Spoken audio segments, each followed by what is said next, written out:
Hello, everybody, and welcome to another episode of the Male Perspective. I am your host, Lana Reid, and today I have with me author Brian James. He's got a new coming out November 1st. We're going to spend some time talking about it today. Brian, thank you for hanging out with me, and welcome to the show. Well, thank you for having me. How are you today? I'm good. And where am I speaking to you from? I am in Michigan, about 50 miles outside Detroit.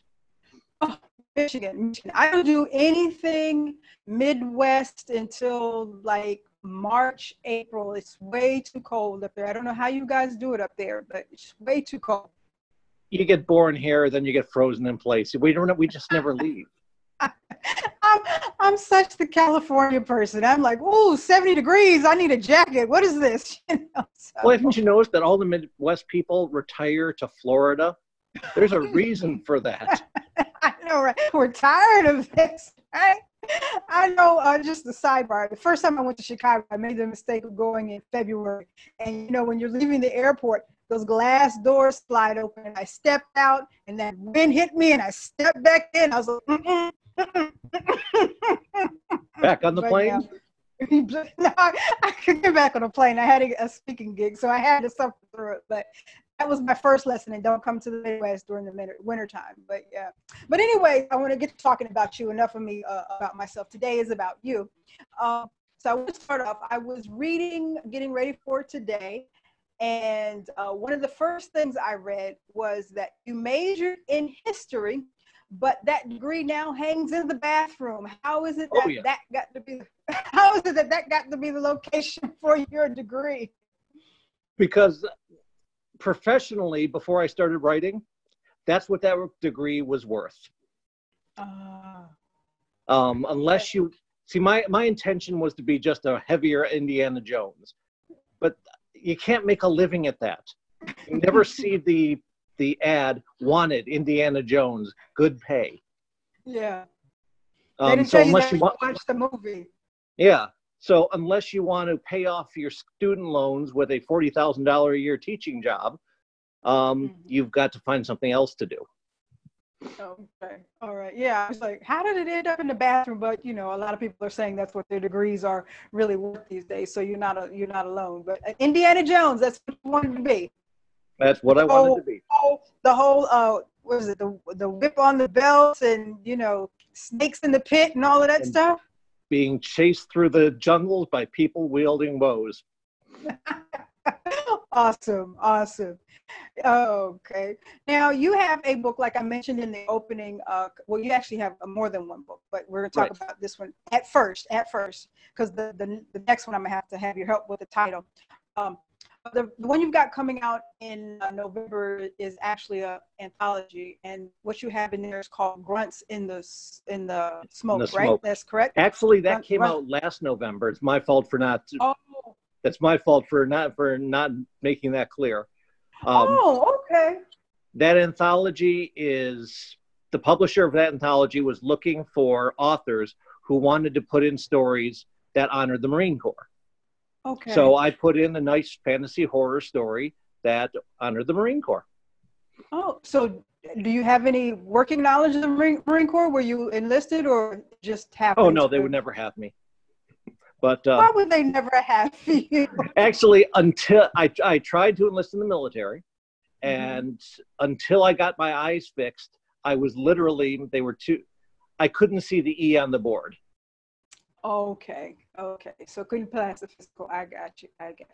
So you had a publisher reach out to you for a little piece or a piece in the anthology. So can you give us the plot line, the storyline of your piece? Well, the plot line is, so we've got a fire team of Marines, and they're in Iraq. And if you go back to the Bible, Iraq is where Babylon used to be. In fact, you still got the ruins of Babylon there. And in Isaiah, it talks about how the ruins of Babylon would be where the demons dance. These guys get caught in the ruins of Babylon after dark. In fact, to this day, among the Bedouin, there is a superstition that they will not go in those ruins after dark.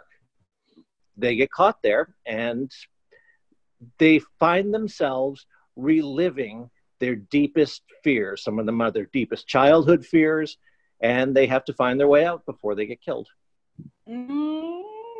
Sounds interesting. Very interesting. Okay. So this book came out last November. Correct. And okay. So now the other book, and I don't want to get tongue twisted. What is the title on the other one? It's called Mjolnir. Mjolnir is the name of Thor's hammer. And in the Norse, I don't know what they were thinking when they came up with their language, but they put consonants where consonants never belonged. And this whole verb thing is just, sorry, the whole vowel thing is just not something they got a good hold on. Hey, it works for them. Hey, it's our fault that we don't get it, but it works for them, right? It does. But Okay. that book is about the Norse gods living in our time now, trying to avoid the apocalypse. Wow. I like your themes there. So that one is already out? Yep. That one was before this one? Correct. And they're both out right now.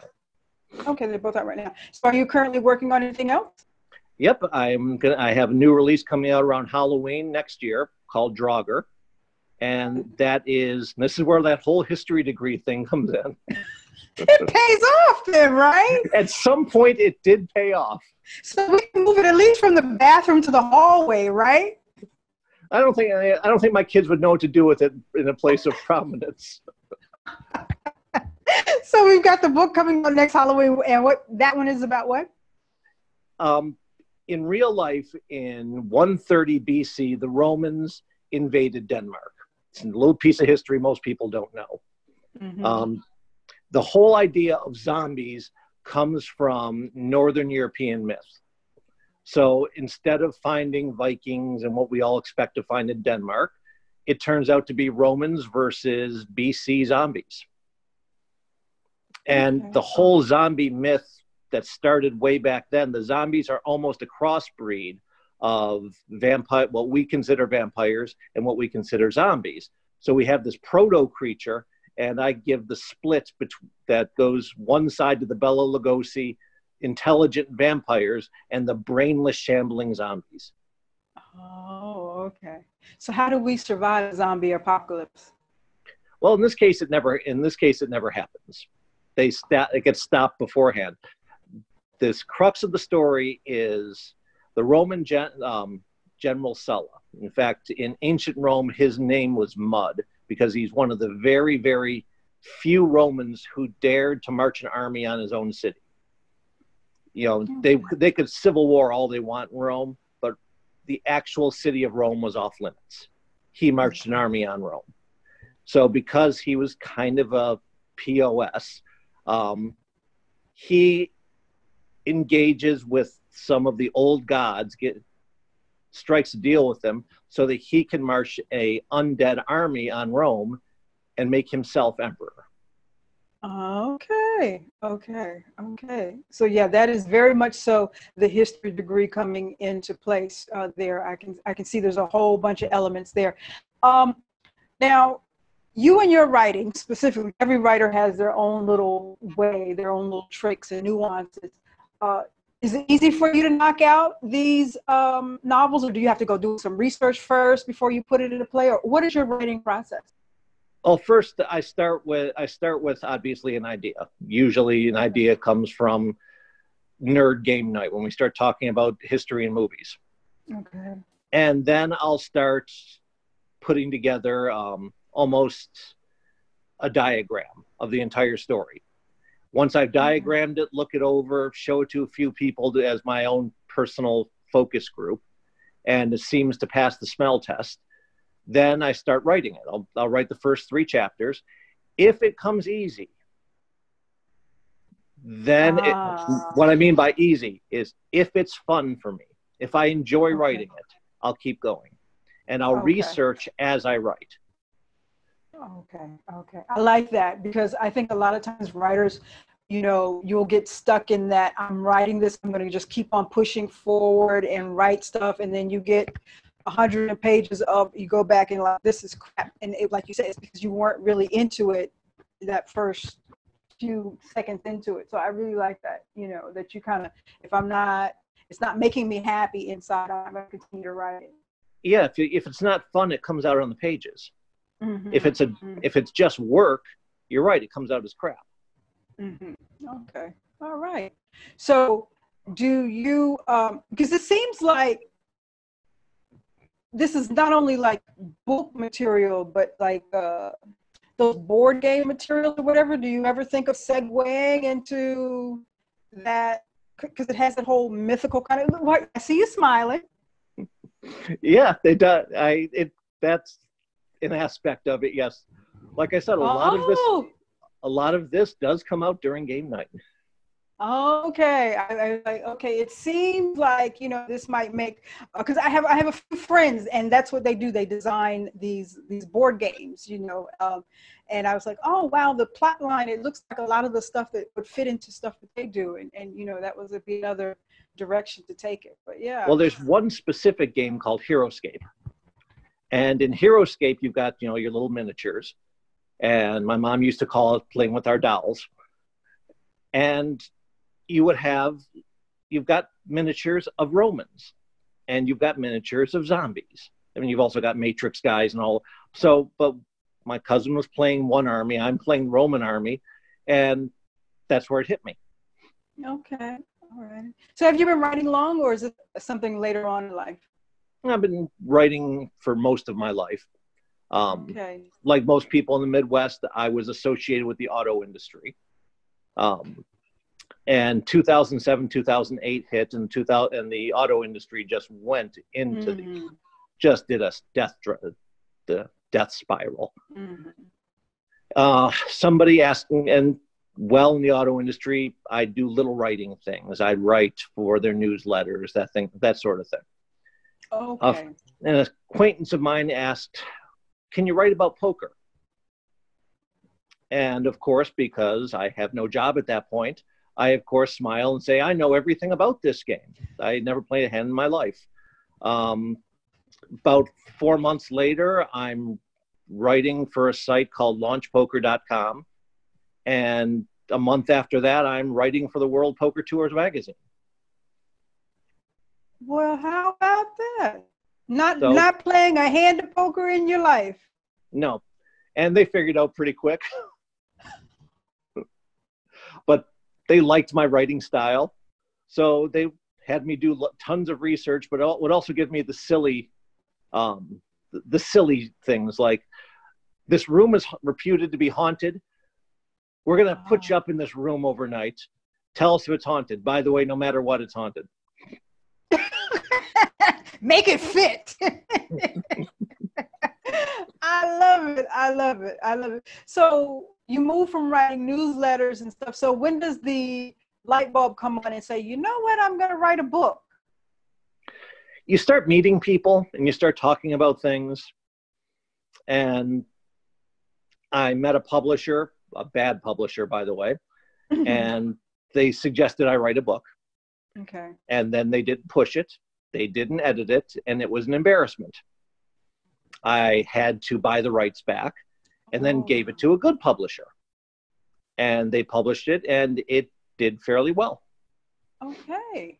All righty. So that is the downfall sometimes, especially with new authors. We're so in a hurry to get our stuff out. We don't research who we're connecting ourselves with. And you mentioned buy the rights back. A lot of times I hear authors putting out books and not even realizing that they're giving away their heart and soul, you know. So it's critical that you research these things. Oh yeah, and I did not. You just Sprinkles my cat. Hi, Sprinkles. She's go ahead. It's just somebody says, okay, we like your stuff, we want to publish it, and you just go straight ahead. No research. Yes, I'm going to be published, and yes, everything. And I'm going to be big time, right? And this isn't going to be a horrible soul-sucking experience at all. Not at all. I'm going to be on the bestseller list and everything. It's wonderful. Now, let me get back to Grunt in the Smoke, because there is a phenomenal purpose and reason for this anthology, correct? Yes. All the money is going to military charities. Okay. So the one I'm going for is that all my proceeds go to one called FitOps, which takes returning soldiers and teaches them to be personal trainers. Okay. All So right. they can. So how'd you pick fit ops? Or is it something you're connected with?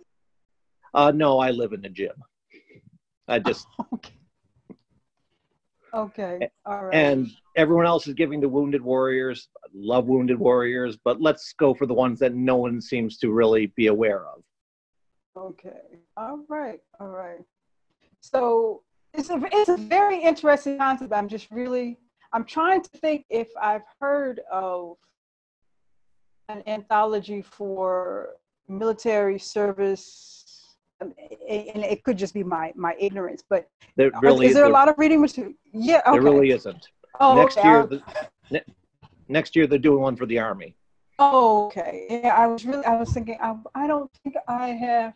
So, wow, that's a very neat little niche to be in. So, will there be further? You said the Army, but will you be making like volume 2, volume 3 of the Marine Corps anthology? I'm sure, because it's such a wide open thing. They didn't say, here is your little genre. Here's what you have to write in. It has to be military. No, they said, this is the Marines. Go nuts. Have fun with the Marines. Wow. Wow. And you had worked with this publisher before? No, my agent introduced me to them. Okay. And you're so big far time. You're big time. You got agents, you got publisher. You're not like, some of the little bitty authors out there just really like, can you read my little thing? It's on a napkin here. Can you? All I can say about the author is this is just a word about agents. If you have to pay your agent up front, it's not an agent. Mm-hmm. Good point. Good point. And that's another thing. A lot of people don't realize that it should come out of the fees that they get for you. So, Correct. And now that we're talking about that, what tips do you, in lessons that you've learned in this process so far, what tips do you have for an aspiring author?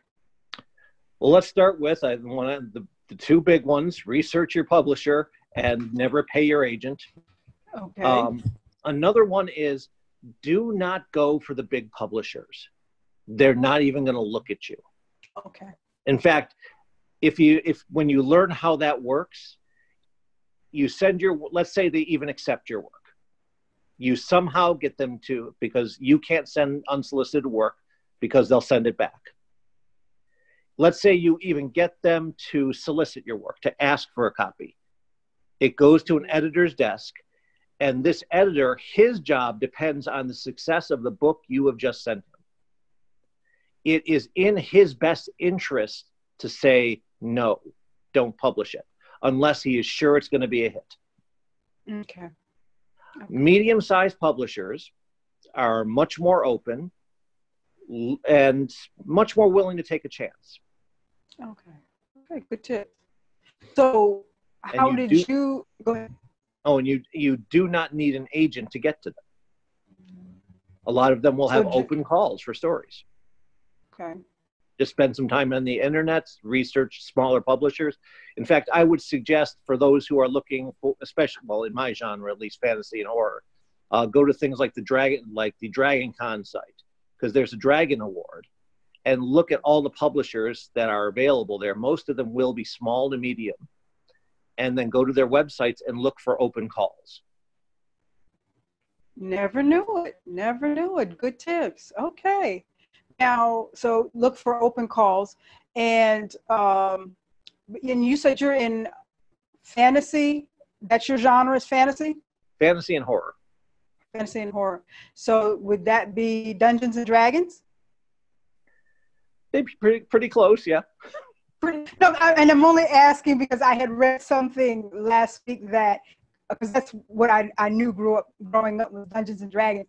But I read an article not too long ago that the population of people that still do Dungeons and Dragons is shrinking, and it's shifting towards the other mythical fantasy type genres. So I was just wondering if that was something you had noticed. Or Dungeons and Dragons, and so I'm going to put my nerd hat on now, is now okay. Is now beyond just the game that we see. Oh. It's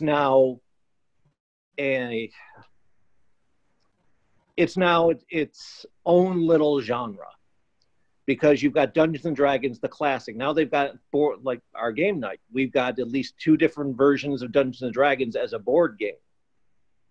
So it's morphed out of its original thing and into other ways of playing it. Okay. Okay. I'm so naive and such a naive. You know, it was always, oh, those people over there that are playing that game. I don't know, but you know, they're those people over there. So, but it's just, I had read that it was falling out of favor. It wasn't really as hyped and popular as it was years ago. But it just has much more competition now. I see. I see. So, do they have those Dungeons and Dragon cons and stuff like that still? They still do, but there's one really big one called Gen Con. It's in Indianapolis once a year.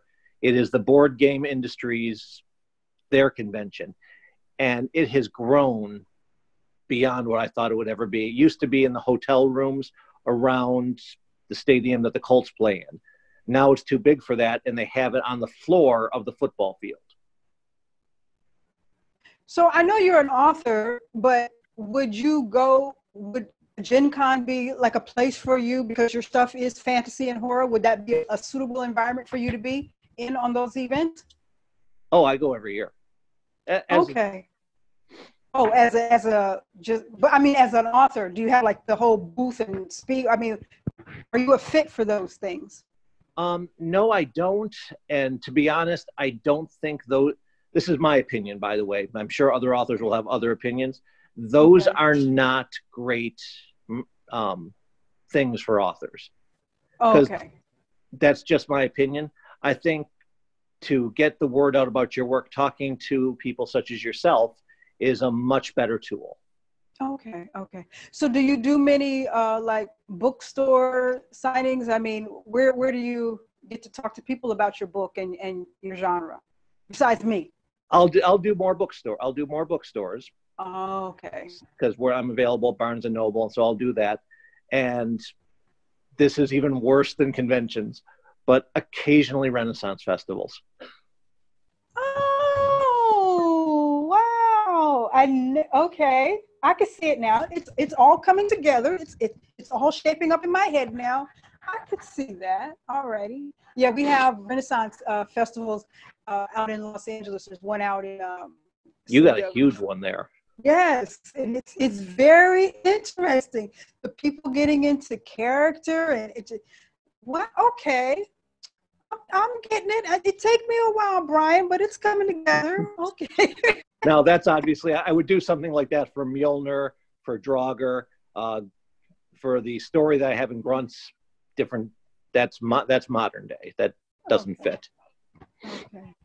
Now, you mentioned earlier, I heard you mention earlier, the kids probably wouldn't appreciate it if you took the degree out of the bathroom. So are any of the kids following in footsteps and writing things as well? No, actually, my youngest has got an interest in culinary arts. Okay. He'd like to be apparently a chef. I think you need a British accent for that to be good at it, to be successful. And slightly angry. He watches that guy all the time. Okay, I see. And my oldest is he wants to either go into the trades, like an electrician, or be a police officer. Okay, I like it. Okay. So I'm just wondering, do they read that stuff and say, "Oh, Dad, you're so corny. This is just," or do they like, "Yeah, this is cool"? They read the stuff and they say it's cool, but I think they're thinking it's corny.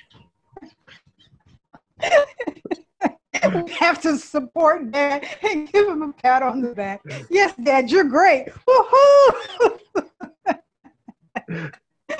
Oh, that's precious. All right, so we have the angry chef and the electrician. So I know off the top, the electrician is going to be financially sound because it's a good paying career. We're going to, pray that the culinary chef takes off there and mentors himself after, or models himself after the angry British guy. That is too precious. That's too precious. So do you have any appearances coming up soon? I mean, we mentioned the Renaissance Festival, but I mean, anywhere we can catch you around town? Well, the launch of Draugr, then I can keep you in the loop on this one, is going to be in New Orleans at a haunted attraction because it's zombies. Mm. So we're going to have the launch party at the opening night of a haunted house. So that's the next appearance. Until then, very unique things. I like that. See, these are fun things. That's what this is supposed to be. You know, fun for the audience, fun for the writer, fun for the So do you ungrateful get dressed children. up in character and everything? Excuse me? Do you get dressed up in character and everything? Renaissance Festival, I do. For the haunted house, no, we won't see you in character? Oh no, I'll be in zombie makeup. I was getting ready to say that would be like, this is the author and you've got the zombie makeup on it. It would just complete the whole little visual. Oh, wow. Well, you know, back when I was younger, I used to have the emotional fortitude for a haunted house, but now I'm probably going to pass out at the first little so, you know, I'll just have to look at the video footage afterwards, but I don't know, something that in getting old, I can't take surprise element too much anymore. It's like, wait a minute, hold up, tell me before I go in here, what's going to happen? Let me get ready. Yeah, that's kind of cool. See, me and my best friend, we've been to every haunted house probably in the Midwest. It's one of our things. So now we've graduated to real haunted things.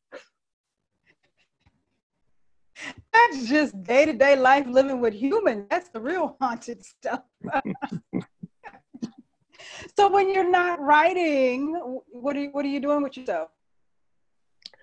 Well, seeing as that's all I'm doing right now, because I've got this book out, and then I'm putting one in for the Army anthology.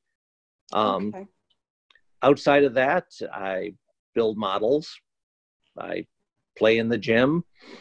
Okay. Two teenage kids will keep you hopping. Oh yes, they will. I have sympathy for you. Mine will be 25 in March, so those days were some very rough days. I will send my prayers. Good Lord, you started young. I will be 51 this year. Yeah, didn't see that coming.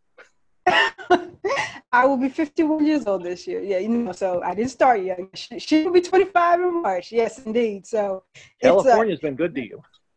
Oh, yes, indeed. And trying to keep a positive life and drinking lots of water, that'll do it for you too. But, you know, but back to the teenage years, there were some years where I was like, I think I'm going to catch a case. This little child right here, she's not going to make it. So, you know, I wish you the best there. That is good. That's good. That's awesome. So let me do the random question, Brian, and then we're going to talk about how people connect with you, because I'm pretty sure you're not the only one who likes haunted houses. People might want to. Now, this is this Halloween or 2021 Halloween? Halloween 2020. Okay, so people might want to get on board with the haunted house there and come and see you in New Orleans. Let's see here. The random question. Let's see what we got here. Oh, shoot. All right. Oh, when you were a kid, what did you want to be when you grew up? I wanted to be an archaeologist. So Indiana Jones, once again, right? Yep. Growing up, that's all I want. That's what I wanted to be. It was reading the old myths that made me want to be it. It was combining myth and history and seeing where they both converged. Okay. For example, I did my post-grad work down in South America because there's old myths among the Mayans about people that look like Europeans. And the striking part is they describe beards. A Mayan would not have had any idea what a beard was because they were genetically incapable of growing them. Mm-hmm. So you have to figure out, so now the question is what are they actually looking at? So you've got all sorts of evidence. It could be the Norse. It could be Solomon era Hebrews when he would send the treasure ships out. It could be, you have Chinese stone anchors off the coast of California that predates almost anything. Mm-hmm. So I wanted to find things like who these mythical people were because they had to be real. So you have been a geek for a very long time. Oh my God, yeah. My kids have seen my old pictures, and I looked exactly like Napoleon Dynamite. Too cute, too cute. Well, at least you got to go somewhere and, you know, dig a little something and, you know, get in the spirit of everything, right? Oh yeah, almost got my, Okay. stupidity almost got me killed, but What happened? well, you start. It's nighttime. You're going into the water, and your guide says, "See those two things glowing in the distance? It's looking, you know, that are facing you. Yeah, those are caimans. Those are their eyes. Don't go in there."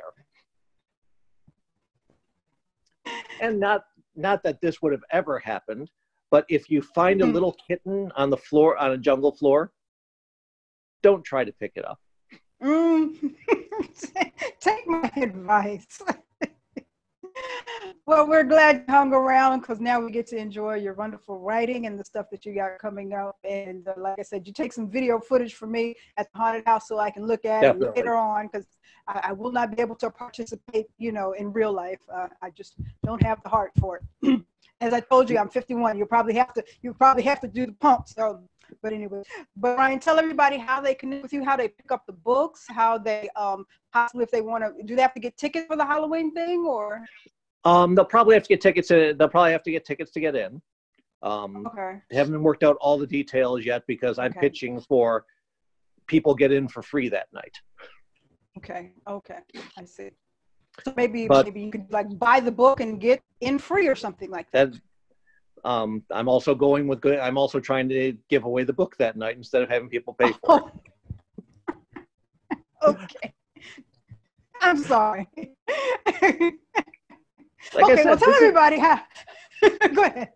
I said this is all supposed to be fun. So whatever gets the most number of people in there enjoying themselves, I'm good. All but right. Everything is on my site. It's www.norsehammer.com. NORSEHAMMER.com. There's also samples of the books on there, so they can read the first few chapters, decide if they stink, decide if you like it. And if they like it, they can go on Amazon and pick it up, or any place else that sells books. So Amazon, they can do the hardcover, and is it Kindle as well? Yep, it is Kindle. It is hardcover. Okay, and the short story in Grunts in the Smoke is called Cursed Sand. Okay, Cursed Sand.